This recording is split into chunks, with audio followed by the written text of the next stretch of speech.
All right, let's get into it. Today, we've got a story that honestly sounds like it's straight out of a movie. It's a tale about a king, his perfect look-alike, and a date with destiny so unbelievably precise it seems impossible. But, as we're about to see, the truth hiding behind a great legend is often way more shocking than the story itself. Okay, so let's dive right in. We're starting with a story that's been told and retold for more than 100 years now. It's one of those anecdotes that always makes the list of history's most unbelievable coincidences, and you can see why. It has all the right ingredients for a fantastic myth. You've got royalty, you've got mystery, and this wild twist of fate that feels like it was written in the stars. So the legend kicks off on a warm evening, July 28, 1900, in the northern Italian city of Monza. This is the night right before a national tragedy, but at this moment, the only thing on the king's mind is getting some dinner. So King Umberto I, he's visiting from Rome, and he decides, you know what, let's skip the fancy royal villa tonight and just have a quiet meal at a local restaurant. As he's getting settled, he's immediately struck by the owner who comes over to take his order. There's something just uncannily familiar about the guy. And I mean, this guy wasn't just kind of similar, he was a dead ringer. A total mirror image. Same body type, same facial features, right down to the king's famously huge and iconic mustache.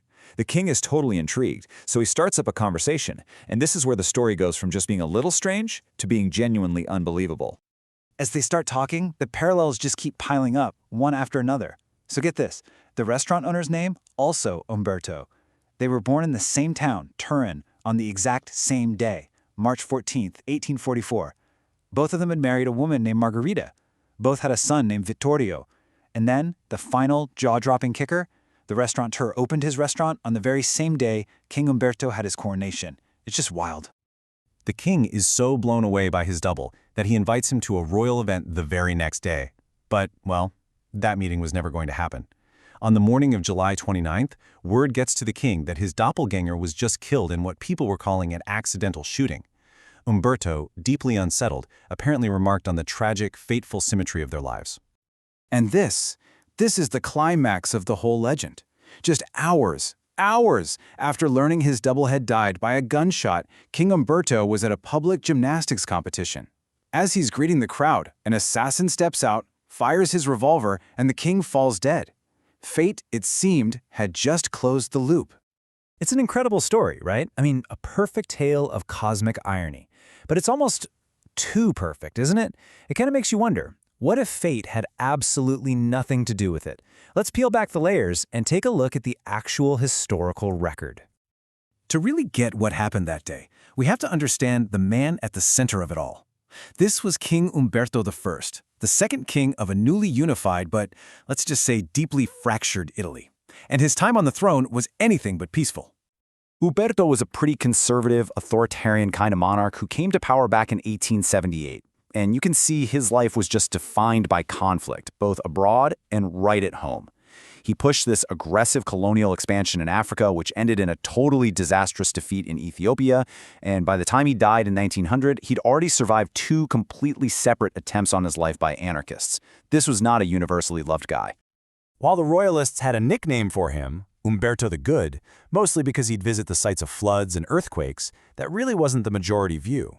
To a whole lot of Italians, he was seen as this iron-fisted militarist who cracked down on civil liberties and propped up some really unpopular prime ministers. His foreign policy, especially his alliance with Austria, Italy's old enemy, really ticked off a huge part of the population. The real story of the king's death isn't about some cosmic coincidence. It's about revenge. And the fuse for that revenge was lit 2 years earlier, not by the stars, but by cannon fire on the streets of Milan. So you had a bad harvest, and on top of that, high taxes on imported wheat. The result? The price of bread, the most basic food for working people, went through the roof. All across Italy, starving citizens took to the streets in what got called the revolt of the stomach, basically demanding bread and jobs. The protests were craziest in the industrial city of Milan, and King Umberto's response? It was swift and it was brutal. He declared a state of siege and gave a general named Bava Baccaris the green light to restore order by any means necessary. And the general? He turned cannons and rifle fire on unarmed crowds. He killed hundreds of people, men, women, and children.